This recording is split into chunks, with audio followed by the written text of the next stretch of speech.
Nassim Nobari, a longtime vegan and social justice activist. Nassim has worked with radical community programs in Europe and the US and volunteered with peasant organizations around the world. She sees the transformation of our food systems as key to creating a more just world. And she co-founded Seed the Commons. They actually have a festival coming up, right? When you'll talk about that. To help build the food movement while promoting animal liberation instead of agricultural models based on animal exploitation. This is, Linda and I both agree, this is an extremely important talk. So I'm glad that everyone is here. It's about touching on things that I don't see the animal rights movement touching on. So welcome, Nassim.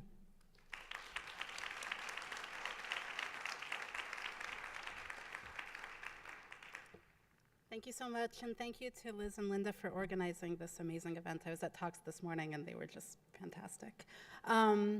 Okay, so this talk is going to be kind of divided into two parts.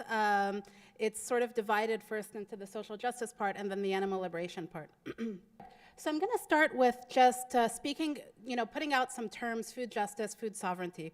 So we often hear about food justice, and that's one of the themes of this conference. So when we hear people speak about food justice, for the most part, it's in the United States. It's a term that originates mostly here and is used most commonly here.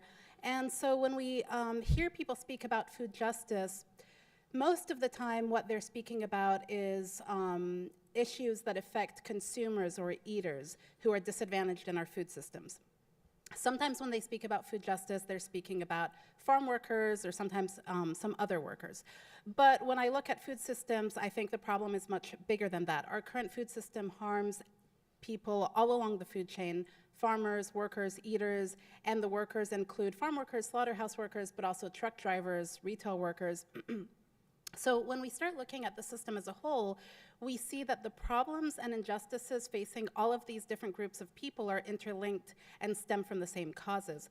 So I'm just going to take like 1 minute to speak a little bit about, to paint a bit of a picture to just get us thinking about how all of these issues are interlinked. So we could just start with disadvantaged eaters.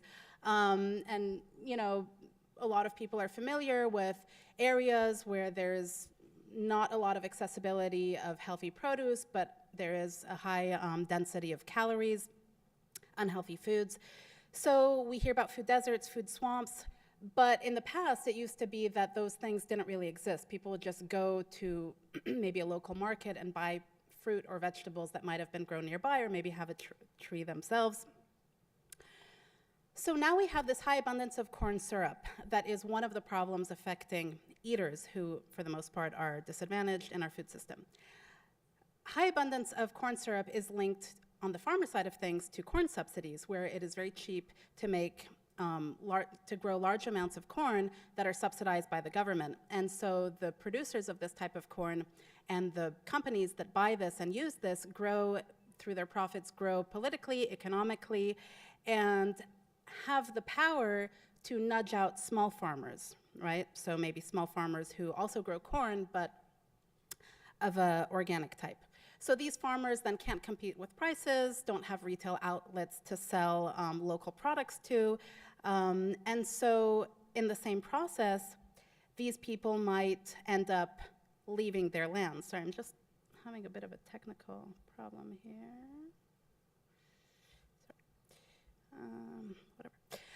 So they might end up leaving those lands. And what happens to those farmers, if they're Mexican, for example, they might come to the United States and become farm workers in the United States. If they're American farmers, their family might end up moving to a different type of occupation. They might become the workforce at Walmart. So we see that all of this is completely interlinked. And so when I started looking at these issues, it was really more of a desire to understand sort of the root causes of poverty. And so when I look at these images, I don't really see the problem that needs to be addressed, but rather a manifestation of one of the problems. So again, we often speak about farm workers. It is important for me personally to help improve the conditions of farm workers if I can, but I'm also interested in asking why farm workers are working there in the first place and why they had to leave their lands and why they couldn't just stay on their lands and continue to be stewards of biodiversity and stay within their communities. Now, we're speaking about how within the food chain everything is interlinked, but this really is much broader than the food chain. In the same way that farmers are pushed to migrate to become farm workers, other people become exploited in other industries, or they're migrants whose rights are violated in other ways. Women might get moved to the garment industry, to the sex trade. So centering our activism on food systems is really a way, again, of addressing the root causes of so many of the big issues that we speak about today, both environmentally and socially. And so by radically transforming our food system, the idea is that our activism is really about creating the basis of a more just world. Now, let me just, sorry. About creating the basis of a just world. So when people rise up in the global south, this is kind of taking, we started out thinking about the eaters, but taking it from the other end of the chain. When people raise up in the global south to defend land or defend seeds, what they're really striving to build.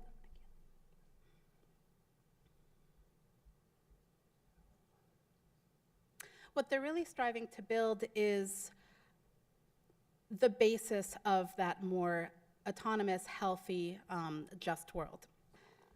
So a way we can look at the problems facing our food systems today is essentially corporate consolidation and industrialization of agriculture. In the last few decades, we've been losing local food systems. We're moving towards an increasingly globalized, industrialized food system that is characterized by corporate consolidation.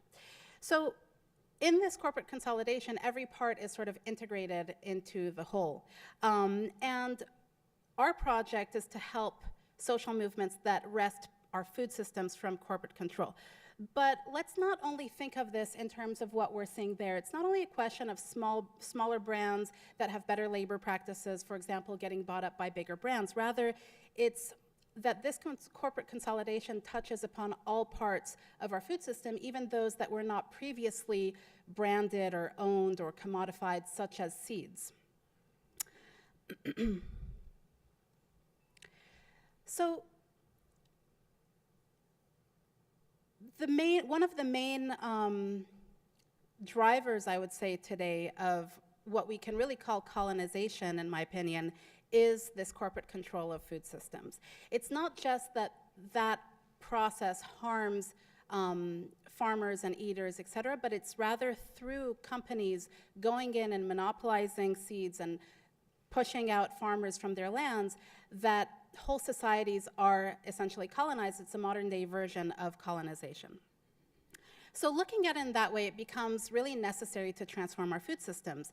And how do we do that? So many people approach that in our culture. We're very focused on the individual. We're very focused on shopping. We're very focused on sort of our identities as consumers and brands. So we often approach this question of transforming food systems from a consumer standpoint. But I think that to create effective change, it's not enough to simply consume differently. And that's where the word, when I use the word radical, that's what that's about. Radical food activism, radical transformation of our food systems. The reason I use that word is to oppose it to the idea of reform. I don't think that it's possible to reform our corporate food system at all. And we need to wrest our food system from corporate control entirely. And so shopping differently within a corporate food system where you might choose one brand over another, but those two brands are ultimately owned by the same company is not going to make a huge difference. Now, I'm not saying don't shop differently at all. I do pay attention to what I buy. Just don't have the impression that that is really going to solve the bigger issues and that that's enough. So, shopping differently, the effects are limited, first of all, because often the choices just aren't there at all. Even if we decided we wanted to buy all organic, we might not necessarily be able to, or we might decide that we don't want to buy from Nestle, but my personal, little disappointment recently, my sort of guilty pleasure was Blue Bottle Coffee. They were bought by Nestle. I'm not going there anymore.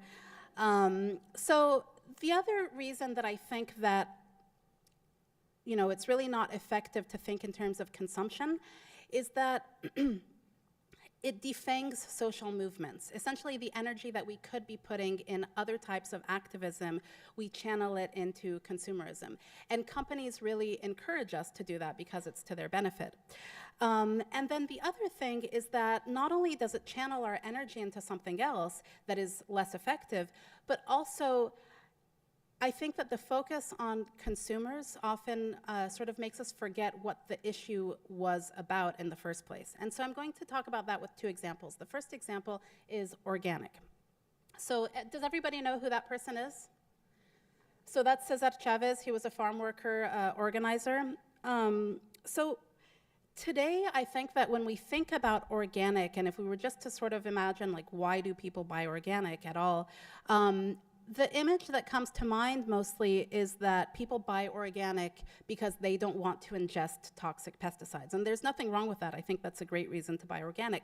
However, that's not at all how the organic movement started. The people fighting against pesticides were not at the beginning consumers. They were farm workers in the United States who were the ones dealing with the toxicity at very high doses, and they wanted to protect themselves and protect their families. So it made sense for them to lead these very radical fights against pesticides. And today we've sort of lost that awareness, and we often don't think of these people, and we think more of organic as something that, people who go to Whole Foods do because they just want to be healthier. Even though we've lost that awareness, the reality hasn't actually really changed. It's just not very visible. But today it is still farm workers who are fighting against toxic chemicals and trying to get them banned. And in other countries, it's small farmers who are leading that struggle. So the problem here with focusing on the consumer is not that we shouldn't also talk about how these things affect eaters or consumers, but by only focusing on them, we might be satisfied with paying double for organic strawberries from the same company that's selling conventional strawberries, when that company should not be selling those strawberries at all because those strawberries are harming everybody. And instead, we might have been able to put that energy into volunteering, for example, for farm worker organizations. So the second example that I want to speak about is the anti-GMO movement and how the focus on consumerism has sort of defanged and shifted the focus within that. So the expansion of GMOs has terrible effects on the environment, on farmers, and by extension on entire communities. And one of the most sort of tragic manifestations of that is the fact that in India, there has been an epidemic of farmer suicides since GM cotton was introduced, I think, in 2002. So the people globally who have been really leading the fight against GM have been small farmers, for the most part, in the global south. However, that's not what the media really shows you about the whole anti-GM movement. What they show you is the consumer side of things, which is also fine. I think, for example, the campaign to label GMOs is a good campaign, but that's the only thing that they show you. And so we're losing essentially why the farmers are fighting, because by focusing on the consumers, we can forget what the whole fight is about, and we can make it seem that it's about just health. And by doing that, they've also succeeded in framing the conversation about something that it's not. They're framing the conversation around safety. And by doing that, they're portraying people who are anti-GMO as being anti-science and overly privileged people who are just fussy about what they eat, when in fact, the people really leading this have seen the harm that it does to their sovereignty and their communities as farmers. So I think that instead of thinking in terms of consumerism, we need to think in terms of activism. But I will say before getting into that I don't think that consumer choices are pointless. I do think that it makes sense to choose a bit better, a bit worse. One of the things that I think makes sense is if you have the possibility to shop at farmers markets, to kind of go outside of that system. The other thing I'll say in terms of GM, the number one consumer choice that you can make is don't eat animals, don't eat animal products, because you have probably heard people talk about how GM soy plantations are harming South America, and if those people are not vegan, they're going to make you feel guilty about eating tofu, but in fact, that soy is not grown for tofu, it's grown to feed cattle because people are consuming more and more meat. All right. But how can we think beyond consumerism and more in terms of activism? So just to stay with those two examples of organic and GM, I would say with organic, beyond buying organic, we could volunteer with an organization like Californians for Pesticide Reform. In terms of GM, we could, even if we wanted to not buy GM at all, that wouldn't be possible in the United States, because if you go to a restaurant that's not organic, they're going to be using GM ingredients. So that option isn't even there. So we can work on labeling, but I don't think that that goes far enough. I think that it makes sense to ban GM. So in Northern California, there are 5 counties that have already banned the cultivation of GM crops. Why not make it a statewide thing? Why not have a statewide California ban?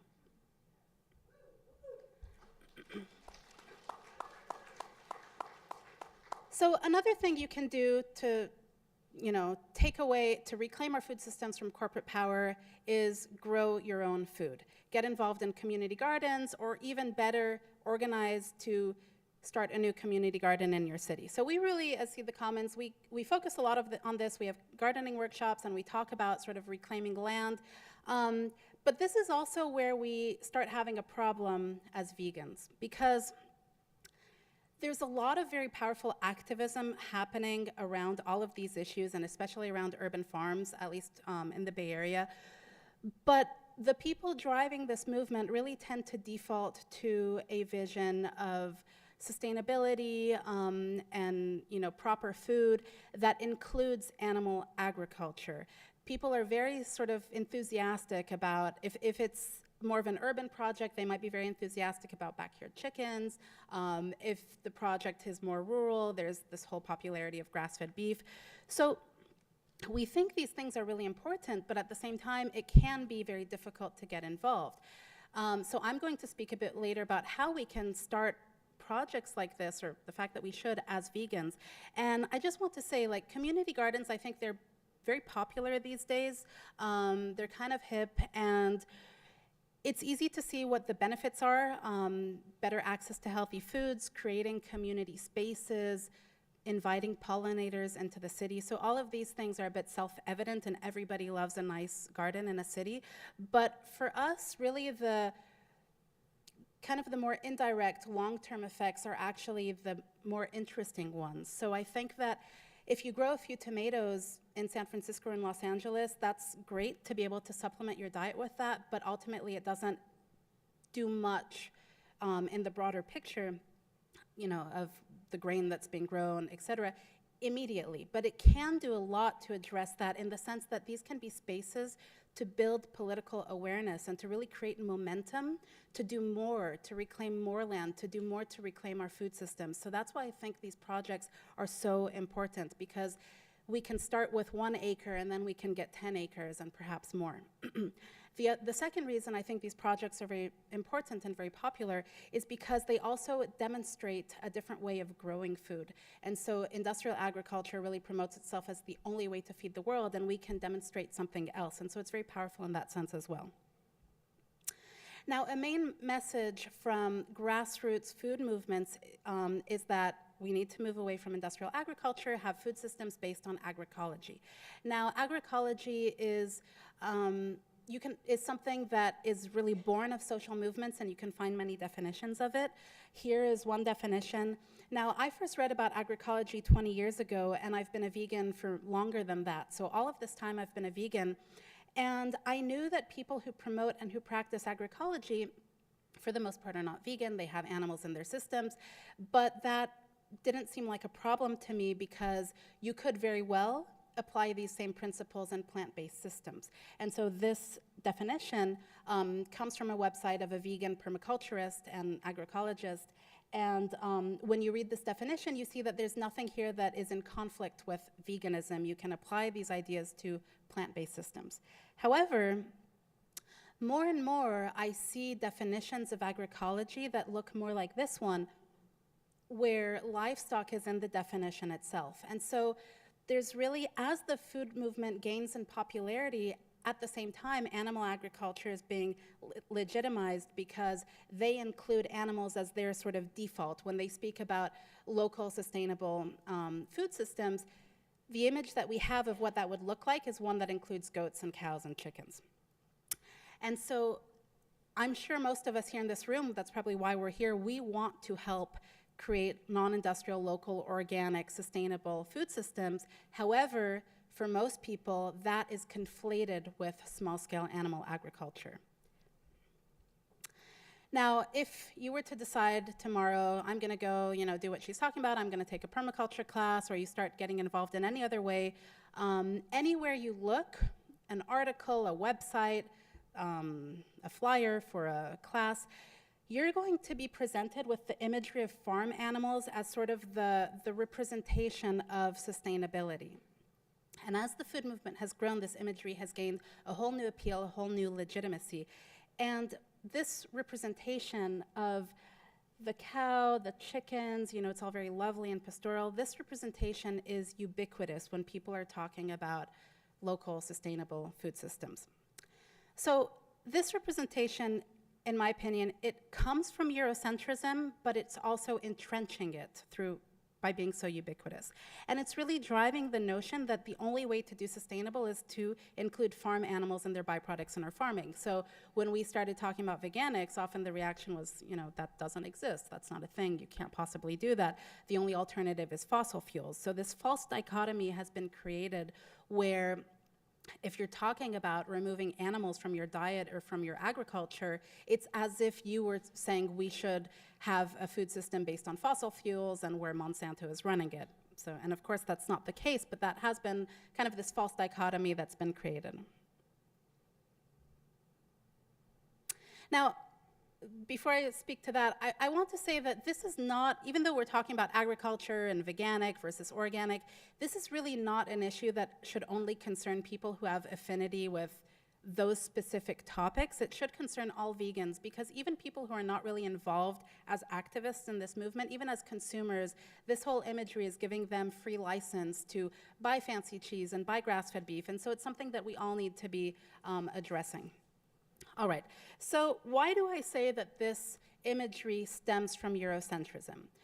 So farm animals, cows, pigs, chickens, goats, they were all brought here with Europeans. So these are European farm animals, they brought their animals, they brought their farming systems.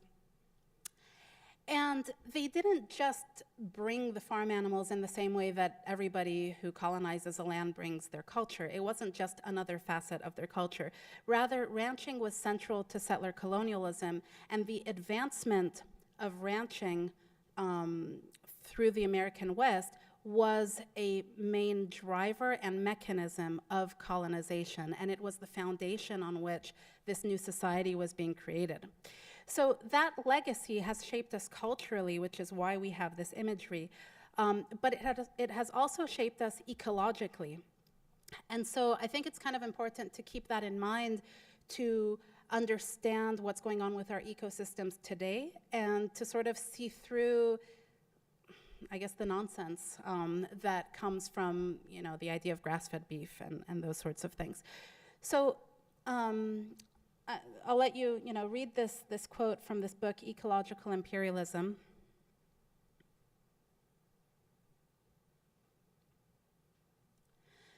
So European plants and animals spread throughout the continents to the detriment of native biodiversity. And conservationists today still consider cows often to be an invasive species. This conflict that was created when these invasive species came was not something that just sort of happened and now we wiped out the biodiversity and now we have to deal with a new model. That's not what happened. Essentially, that same conflict is ongoing. It's still happening today. And the most blatant example of this is the fact that every year Wildlife Services, which is a federal agency, kills millions of animals to protect the profits of ranchers. And most of those animals are native, but none of them should be killed regardless. So it really just shows that this form of agriculture, despite what they might tell you about sustainability, is still at war with native biodiversity. Other ways that ranching and other forms of animal agriculture harm native biodiversity is through trampling habitat or competition over resources. Now, as I said earlier, there's this sort of default that people don't really think of when they think of agroecology or sustainability, and they just sort of by default include animals. However, now we've gone a step further. Who here has heard of regenerative agriculture or restorative agriculture or holistic grazing? Okay. So that regenerative agriculture, those three terms are kind of similar.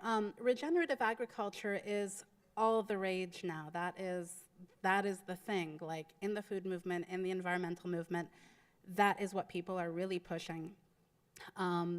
Somebody recently on Facebook, she was a teacher, a vegan teacher in a public school, and her students were young, maybe 10 years old, and also posted about how they were pushing this idea even at that age without much of a scientific background.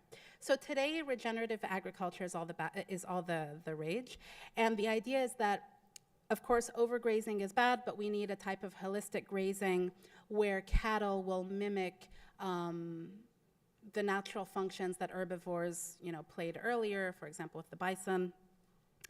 And so it's not just that now we have cows as a default, but rather they're really being promoted as a necessary part of our food systems, and even more so, regenerative agriculture really promotes cattle grazing as something that is absolutely necessary to heal the soil and to essentially save us from climate change and a disastrous future. So I guess I don't want to get too caught up in what exactly regenerative agriculture is, but one of the ideas is that through the trampling, cows will sort of aerate and start restoring the soil, and soil is also one great carbon sink. So there's a lot of justification around it, and these ideas are highly accepted these days.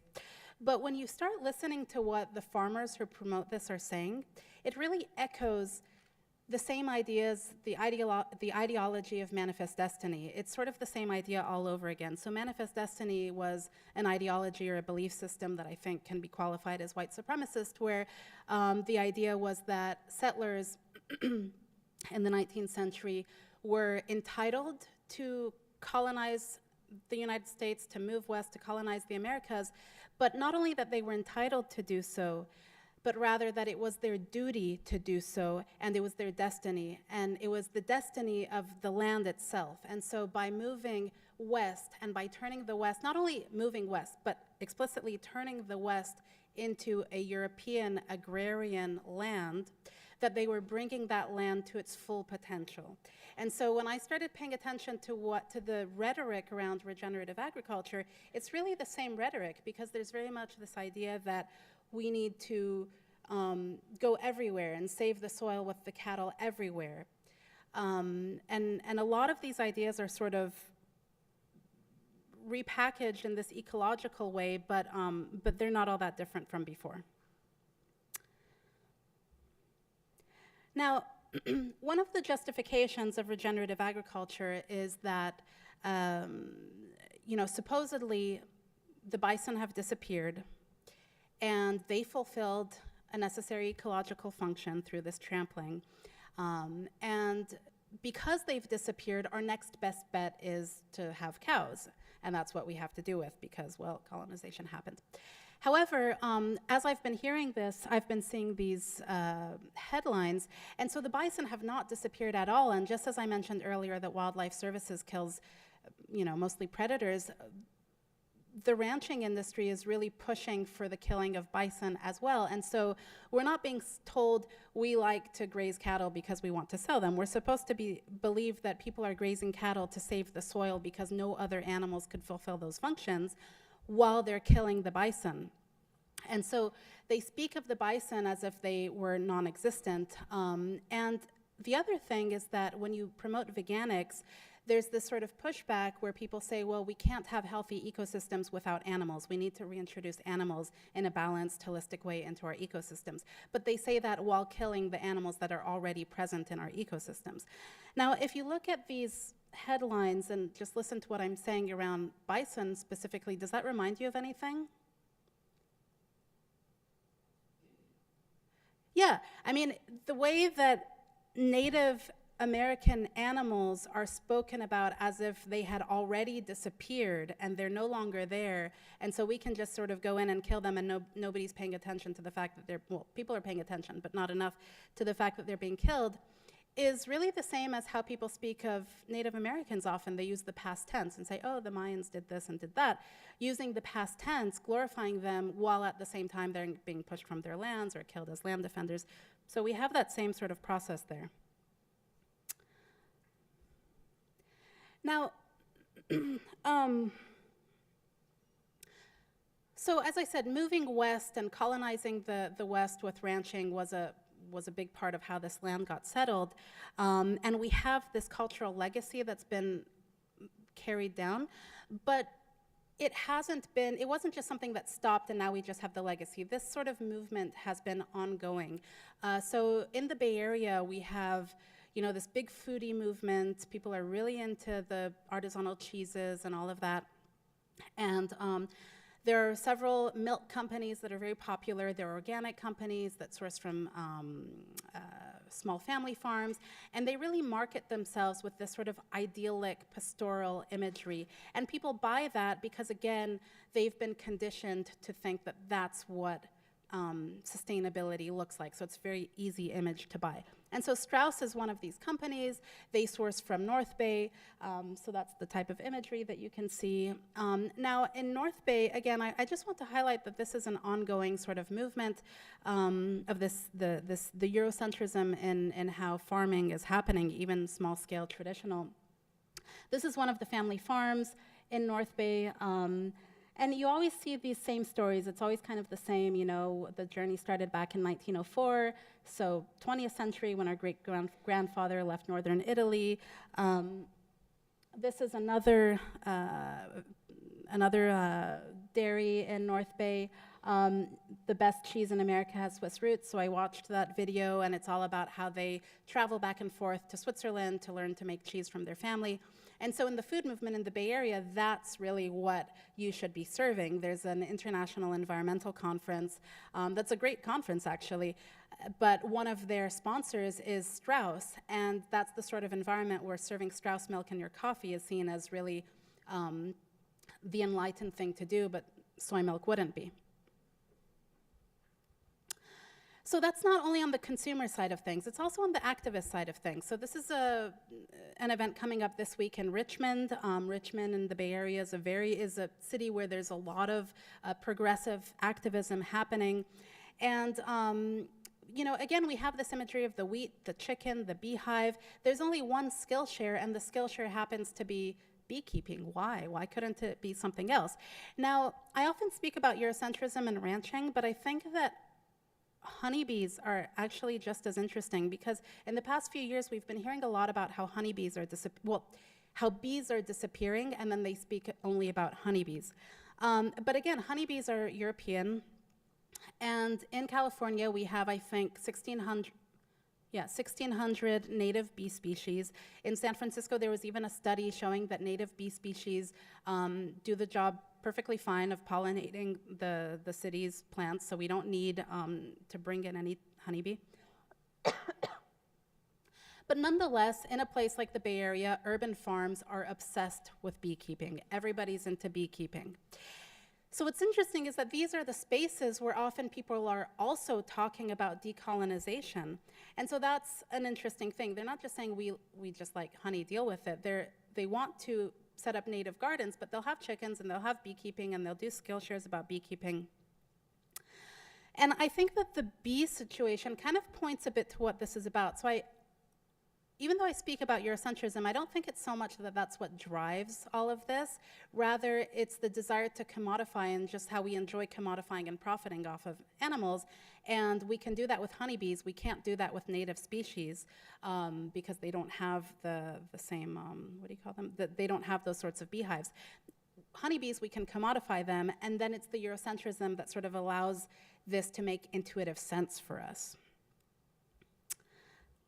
So we can address this, and I think that the vegan movement really needs to start addressing the agricultural piece, both so that we can do the type of activism we want to do, start our own community gardens, do our own activism in our own, ethical system, which is veganism, but also to just counter the myths coming from the food movement. So veganics is essentially the same as organic agriculture, but without using animal inputs or without exploiting animals on the farm.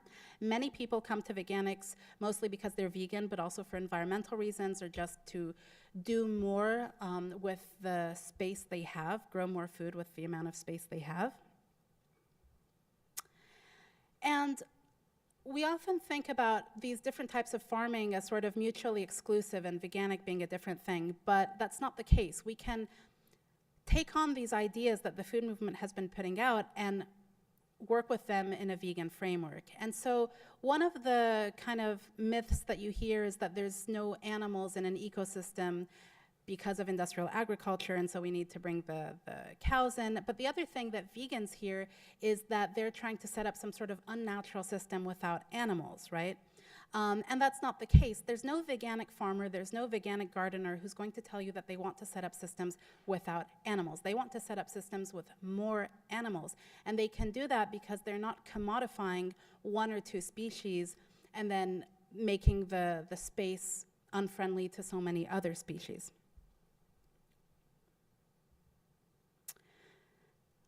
All right, so I was going to take those guys out, but now that they're here, I'm going to mention something about them. So I'm going to go back later to this idea of, community gardens, but what I want to say is that community gardens have a lot of immediate effects for us, political importance as well, and we can think of their role in sort of creating a more sustainable world. But let's not just think of sustainability in an abstract sense. I also think that in the same way that we're entitled to reclaim public space in our cities, these guys are also entitled to have space in our cities. And let's make these spaces breathing and living again. And these are some ideas of what you can do. Attend our forum. It's coming up in December. And in the same way that Liz and Linda are doing something so unique here where they're saying, we want to talk about animal rights and veganism, but it's going to be us, it's going to be people of color. We're doing something similar there at the People's Harvest Forum where we speak about radical food politics, we speak about corporate control and the effects it has, and growing a food system based on agroecology, but we as vegans, we decide what the ethical parameters of that are. And so the ethical parameters are veganism. We take it as a given that cows and sheep and all of these animals are not farm animals. We reject that concept entirely, and so we promote veganic farmers, and it's the only conference I know of that really gives a platform to veganic farmers. Get veganics into educational institutions. So that's really one of the really weak points these days and why the food movement is so focused on animal agriculture is that there's no education around veganics. People who are young and who want to go into farming, or people who go to permaculture schools or anything, they are not getting any information around veganics. So if you are at UCLA or if you're plugged into any type of educational institution, try to get some class, some talk about veganics where you are. But we're not waiting for that. There are vegans who are already trying to start their own educational programs on agroecology, and those are good projects to support. If you are interested in supporting or getting involved with any project like that, come speak to me later. I can give you some suggestions of food growers who are doing that sort of thing. I think also Vegan Advocacy Initiative is planning on offering veganic gardening lessons, and Seed the Commons also offers veganic gardening lessons. So, start growing your own, regenerating soil, creating wildlife habitat.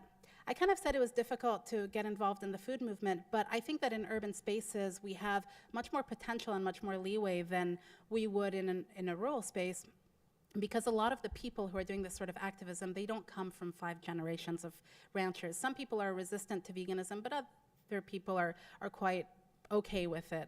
And so I think that we have a lot of potential here in cities to get started growing our own. And I think that, I sort of differentiated a bit between food justice and food sovereignty. I think that there's really a very strong link that can be made with food justice activism to add in sort of a gardening component and to create that bridge so that people who are working on interlinked issues with sort of other parts of the food movement are promoting veganism. And reclaim space in your city. Connect with organizations that might already be doing things like that. In San Francisco, there's a great organization that recently got a parking lot transformed into a community garden. That's the sort of thing we should do. And if you have a community of vegans, you can already set the parameters and make it veganic. So that's what we have in store for 2018. See the comments. We are planning on starting a project in East Palo Alto. East Palo Alto is, it's in Silicon Valley, where there's just an immense amount of wealth, mind-boggling levels of wealth, but at the same time, East Palo Alto is very food insecure. There's a lot of poverty, not good access to healthy produce. And so we have been given the opportunity to use these greenhouses. The owner has sort of let us use them for an open-ended term.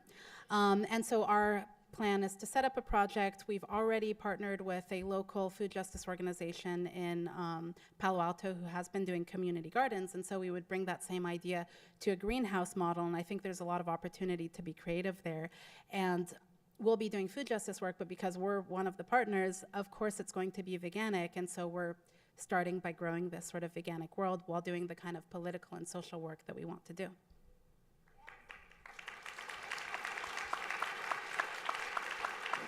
And I was wondering how you would define what those anti-campaigns are, because I find in my advocacy and my activism, a lot of people who really mean well don't have the information about the opposing campaigns influencing the information that's out there about health. For example, a lot of people think, oh, soy has a lot of estrogen. And so what I find is telling them, well, did you ever consider that the Dairy Association has a vested interest in making sure that soybeans are looked upon negatively, and so might actually put out propaganda? Do you ever find that defining that as propaganda is helpful in advocating? We used to have these vegan brunches that we used to do where we would have talks on food politics. So it was sort of a series of Food Politics 101. And GM was one of the topics, and there we really defined that as look at the propaganda, understand how this issue has been framed. But in the day-to-day, I don't really have so much of those opportunities just with the people I interact. And my experience also has been kind of on the non-vegan side, my experience has also often been that I'm just volunteering for other groups, and they're doing a much better job, so I don't really say anything. I'm just helping them out, right? Like, one of the things that I've done a lot is interpretation for peasant organizations, and they're talking about all that, so I don't need to say anything. But yeah, I think with GM, like, you really see how powerfully they have framed this around the question of safety, and so it's very important to steer people away from that and to not get too caught up in that debate of somebody telling you, well, I think GM is safe, and then you would counter and say, well, I think it's not safe. I don't really care if it's safe or not for a consumer, because that's not the main issue. So yeah, it's kind of like a constant steering effort. Yeah.